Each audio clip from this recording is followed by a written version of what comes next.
আমার বিয়ের ডেট যেদিন থেকে ঠিক হয়েছিল তারপর থেকে বিয়ের জন্য যে নানা ধরনের প্রিপারেশন নেওয়া, শপিং করা, বিয়েতে কী ধরনের কীরকম কী ড্রেস পরবো না পরবো, এগুলো সব কিছু ডিসাইড করতে করতে না হঠাৎ করে দেখলাম সেই বিয়ের দিনটা চলে আসলো, যেই দিনটার জন্য এতদিন ধরে প্রিপারেশন নিচ্ছিলাম।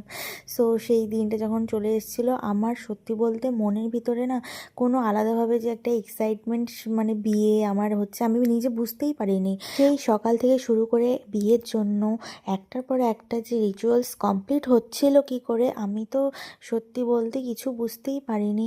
একদম চোখে নিমেষেই সব যেন একটার পর একটা হয়েই যাচ্ছিল। আর মনের ভিতরে একটা অদ্ভুত একটা এক্সাইটমেন্ট কাজ করছিল।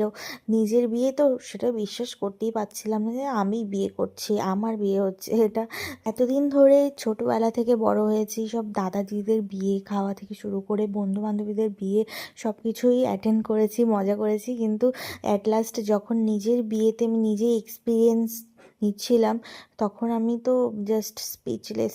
আমার কিছু জাস্ট বলারই ছিল না, অদ্ভুতভাবে সব কমপ্লিট হচ্ছিল। আর এখানে স্টার্ট হয়ে গেছিলো আমার আশীর্বাদ পর্ব। তো নিজের বিয়ে হচ্ছিলো জন্যই নিজেই ব্যস্ত ছিলাম। ওই জন্য নিজে থেকে যে সুন্দর করে ভিডিও করব, সব কিছু মোমেন্ট ক্যাপচার হবে, সেরকম কোনো তো আইডিয়াস ছিলই না। জাস্ট যাকে সামনে পাচ্ছিলাম আমার বন্ধু বান্ধবীদের থেকে শুরু করে সবাইকে বলছিলাম যে একটু একটু করে তোরা একটু ভিডিও ক্যাপচার করিস, যাতে আমার কাছে এই ভিডিওস মোমেন্টসগুলো যাতে থাকে। সে তো ফটোগ্রাফি তো হচ্ছিলোই, কিন্তু সেটা বড় কথা না। ফটোগ্রাফি হলো, কিন্তু সব সময় সব ইয়ে কিন্তু পাওয়া যায় না, মোমেন্টসগুলো ক্যাপচার করা।